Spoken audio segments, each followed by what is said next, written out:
Railway ने 2024-25 में बहुत सारी भर्तियां निकाली है, जिसमें से रेलवे टेक्नीशियन का एग्जाम भी हो चुका है, उसका रिजल्ट भी आ चुका है और रेलवे एएलपी सीबीटी 1 भी कंप्लीट हो चुका है। अभी रेलवे के दो बड़े एग्जाम बचते हैं, एक है रेलवे ग्रुप डी एग्जाम और एक है railway NTPC exam. Railway group D exam तो 100% डिले होना ही होना है, क्योंकि उसमें तो अभी कोर्ट केस चल रहा है। अभी 26 मई को उसकी नेक्स्ट हियरिंग होनी है और ये भी कंफर्म नहीं है कि नेक्स्ट हियरिंग में भी प्रॉपर रिजल्ट आएगा या नहीं आएगा। हो सकता है हियरिंग आगे भी बढ़े। तो रेलवे ग्रुप डी एग्जाम की बात हम थोड़ी देर में करेंगे। सबसे पहले हम रेलवे एनटीपीसी एग्जाम की बात कर लेते हैं। बहुत सारे स्टूडेंट्स के लगातार कमेंट आते हैं और वो पूछते हैं कि जैसे कि रेलवे ने बताया था कि अप्रैल में रेलवे एनटीपीसी का एग्जाम होगा, अब ये एग्जाम अप्रैल में होगा या नहीं होगा। तो आज की वीडियो में मैं प्रॉपर एनालाइज करने के बाद और रेलवे के ऑफिशियल नोटिस के अकॉर्डिंग आपको रेलवे एनटीपीसी एग्जाम की एक ऐसी प्रॉपर डेट बताऊंगा जहां पे रेलवे एनटीपीसी एग्जाम होगा, ताकि आप लोग तैयारी अच्छे से कर पाओ। लेकिन उससे पहले आप चैनल को सब्सक्राइब कर लेना, क्योंकि अब इस चैनल पर रेगुलर आपको वीडियो मिलेगी रेलवे की हर एक वैकेंसी की अपडेट को लेकर। रेलवे के जितने भी एग्जाम्स 2025 में हो रहे हैं वो सारे एग्जाम टीसीएस कंडक्ट करा रही है। अब 2025 में टीसीएस ने सिर्फ रेलवे के एग्जाम्स नहीं लेने हैं, टीसीएस ने और भी एग्जाम लेने हैं, जैसे कि एसएससी बैंकिंग के। अब अगर आप मई का शेड्यूल देखो टीसीएस का, तो वो काफी ज्यादा बिजी है, क्योंकि वहां पर बैंकिंग के भी बहुत सारे एग्जाम होंगे, एसएससी के भी एग्जाम होंगे।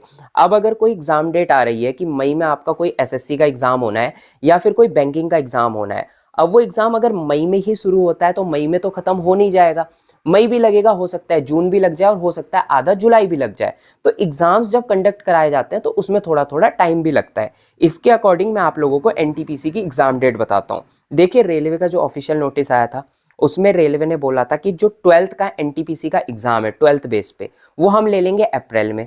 और उसके बाद उन्होंने बोला था जो ग्रेजुएशन लेवल का एग्जाम है वो हम मई में ले लेंगे। लेकिन अप्रैल और मई में रेलवे का ये एग्जाम होता हुआ बिल्कुल भी नहीं दिख रहा है, क्योंकि आप लोगों को पता होगा रेलवे आरआरबी जेई की एग्जाम डेट आ चुकी है, पैरामेडिकल की भी एग्जाम डेट आ चुकी है और अभी रेलवे का एएलपी का सीबीटी 2 भी होना है। अब जो रेलवे पैरामेडिकल और रेलवे जेई की एग्जाम डेट आई है वो आई है आपकी अप्रैल की। तो अप्रैल में तो आप लोगों का वो एग्जाम होना है। अब अप्रैल में एग्जाम होगा तो अप्रैल में कुछ टाइम तक एग्जाम चलेगा भी। अभी रेलवे एएलपी का सीबीटी 2 भी नहीं हुआ है, अब रेलवे एएलपी का सीबीटी 2 भी कराना है। अब या तो ये अप्रैल के लास्ट में होगा या फिर ये एग्जाम मई में जाकर होगा। और मई में तो शेड्यूल बहुत ज्यादा बिजी है टीसीएस का। टीसीएस ने एसएससी के भी एग्जाम लेने हैं, बैंकिंग के भी एग्जाम लेने हैं। तो अगर रेलवे एएलपी का सीबीटी 2 अप्रैल लास्ट तक हो जाता है तो बहुत अच्छी बात है, 2-3 दिन का एग्जाम है, बहुत इजिली हो जाएगा। लेकिन अगर एएलपी सीबीटी 2 अप्रैल के लास्ट में नहीं होता है तो या तो वो मई के लास्ट में होगा या फिर वो जून के स्टार्टिंग में होगा। अगर आप ये सारे सिनेरियोज देखोगे ना तो आपको पता चलेगा कि रेलवे एनटीपीसी का एग्जाम ना तो अप्रैल में होने वाला है, ना मई में होने वाला है और ना ही जून में जाकर होने वाला है। जून में भी बहुत कम पॉसिबिलिटी है। तो अब बात आती है कि रेलवे एनटीपीसी का एग्जाम फाइनली होगा कब। लेकिन उससे पहले आप एक चीज और सुन लो, रेलवे टेक्नीशियन का डॉक्यूमेंट वेरिफिकेशन भी तो चल रहा है, उसमें भी तो कहीं ना कहीं रेलवे टाइम दे रहा है। तो आप लोगों का जो ये सारे सिनेरियो देखने के बाद पता चलता है कि रेलवे एनटीपीसी का एग्जाम 12th लेवल का मैक्सिमम चांसेस है जुलाई के लास्ट में स्टार्ट होने के या फिर अगस्त में स्टार्ट होने के। और अगर अगस्त में एग्जाम स्टार्ट होता है तो पूरा अगस्त तो एग्जाम चलेगा ही चलेगा। तो अगस्त के लास्ट या फिर सितंबर में आप लोगों का ग्रेजुएशन लेवल का जो एनटीपीसी का एग्जाम है वो होगा। तो एनटीपीसी एग्जाम को लेकर अभी आप लोगों को काफी वेट करना पड़ेगा। अब बात करते हैं रेलवे ग्रुप डी एग्जाम की। अभी तो रेलवे ग्रुप डी एग्जाम को लेकर कोर्ट केस चल रहा है। इसकी हियरिंग अभी नेक्स्ट जो होगी वो 26 मई को होगी।